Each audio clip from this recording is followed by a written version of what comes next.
쌀의 품귀와 쌀값의 폭등. 부산을 비롯한 인천, 원산 등지의 개항장에 등장한 일본인 미국상들은 1894년 봄부터 울상을 지었다. 서해안과 남해안 포구에서 들어오는 쌀 물량이 갑자기 절반 이하로 떨어졌기 때문이다. 작은 포구마다 자리 잡고 있던 일본 미국상들은 신변의 위협을 느껴 철수했고 각지의 보부상들도 쌀을 매입하기 어려웠다. 일본 첩자들의 보고에 따르면 앞으로 상당 기간 미국을 확보할 수 없을 것이라고 했다. 일본 당국자들은 조선 침략을 위한 군대 파견을 앞두고 현지의 미국 확보가 원활하지 않으면 작전에 차질을 빚는다고 우려했다. 이에 대해 다음과 같은 기록이 전한다. 전라도 안에 동학당의 발호가 더욱 심해지고 있는데 부산항에 그 여파가 미쳐 두 나라의 무역이 한층 쇠퇴했다. 경상도는 반토막이 났고 전라도는 거의 거래되지 않고 있다. 이는 모두 동학당의 소란 탓이다. 보부상 무리들은 모두 휴업 상태에 빠져 생업을 포기하고 있다. 김태영 편, 통상휘찬. 그런데 그해 음력 4월에는 기이한 현상이 일어났다. 전라도에서 생산된 쌀이 뜻밖에도 부산항에 많이 들어왔다. 이는 전라도 부호들이 농민군에게 쌀을 빼앗기는 것이 두려워 쌀을 몰래 팔아버렸기 때문이다. 다만 이는 일시적 현상이었다. 뒤이어 평상시보다 쌀, 콩, 쇠가죽의 물량이 뚜렷이 감소했다.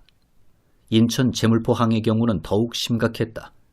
제물포항에는 위로는 황해도 조운선이 들어오기도 했으나 주로 황해안 남쪽의 군산과 법성포 등에서 들어오는 조운선과 연결되어 있었다.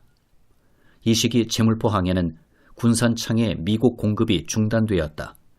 군산은 철도가 아직 연결되지 않고 개항장으로 지정되지 않았으나 전주, 옥구, 익산, 금구, 태인, 김제 등 만경평야와 김제평야의 주변 고을 세미를 모아 조운선에 실어 마포로 보내는 통로였다. 따라서 군산창은 호남 제1의 곡창지대에서 생산되는 쌀을 집산하는 곳이었다. 기아에 허덕이던 동학농민군은 쌀 유출에 누구보다도 반감을 보였으므로 군산창을 주목하지 않을 수 없었다. 농민군은 금강 입구를 틀어쥐고서 군산과 옥구를 비롯해 장항, 서천, 한산을 차지하고 있었다. 그들이 군산창의 세미 불법 유출을 막아 집강소를 운영하는 동안 일본 상인들은 이곳에 얼씬도 하지 못했다. 앞에서 언급한 줄포의 경우처럼 일본 상인이나 조선 중개인, 보부상 등은 농민군에게 붙잡히면 목숨이 위태로웠다. 농민군은 군산창이 폐쇄되자 제물포항을 한산하게 만들어 일본의 쌀 수입에 막대한 지장을 주었다. 이런 현상에 일본 장사꾼뿐 아니라 일본 외무성 통상국과 주한 일본 영사관은 당황했다. 일본 당국자들이 1년 전부터 우려했던 일이 이때 실제로 일어났던 것이다. 일본의 산업통상 관련 부서에서는 보은집회에서 농민군이 외국 상품 불매운동을 벌이면서 수입품인 옥양목을 거부하고 우리는 베옷을 입자는 주장을 내세운 것에 주목했다. 일본은 그동안 영국제 면포를 중개 무역하면서 조선 개항장을 주시해왔다. 일본 상인들은 조선 내륙에서 행상을 하면서 청나라 상인들과 경쟁을 벌이고 있었다. 장시가 열리는 날 일본 상인들은 한강, 금강, 임진강, 낙동강, 영산강에 작은 배를 띄워 돌아다녔고 내지에서는 나귀와 말을 이용해 금건상표가 붙은 면표와 서류를 비롯해 동동구리무 등의 잡화, 점 빼는 약과 금계랍 따위를 팔았다. 대신 그들은 쌀, 콩, 쇠가죽 등을 대량으로 구입해갔다. 그리하여 장터의 포목전에는 외국제 옷감인 옥양목을 비롯해 금건과 비단이 가득 쌓여 부모의 회갑이나 자녀의 혼사를 맞이한 이들의 발길이 이어졌다. 특히 여름철에는 수요가 몰렸다. 그런데 그해 여름에는 이들 상품이 거의 팔리지 않았고 쌀과 콩의 무역이 중단되었다. 일본이 가져간 쌀과 콩, 쇠가죽은 어디에 쓰였을까? 쌀과 콩은 먼저 일본 군인들의 군량미로 공급되었고 그 다음은 오사카 공장지대에 군수품을 만드는 노동자들에게 보내졌다. 또 쇠가죽은 피혁 공장에 군대의 장화, 가방, 마구를 만드는 원료로 공급되었다.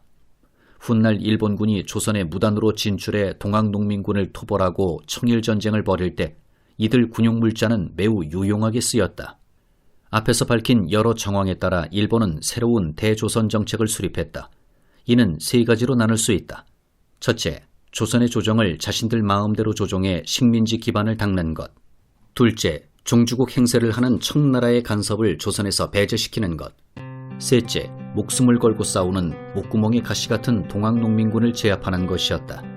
집강소 활동을 통해 새로운 세상을 만끽하던 동학농민군의 운명에 서서히 먹구름이 드리워지고 있었다.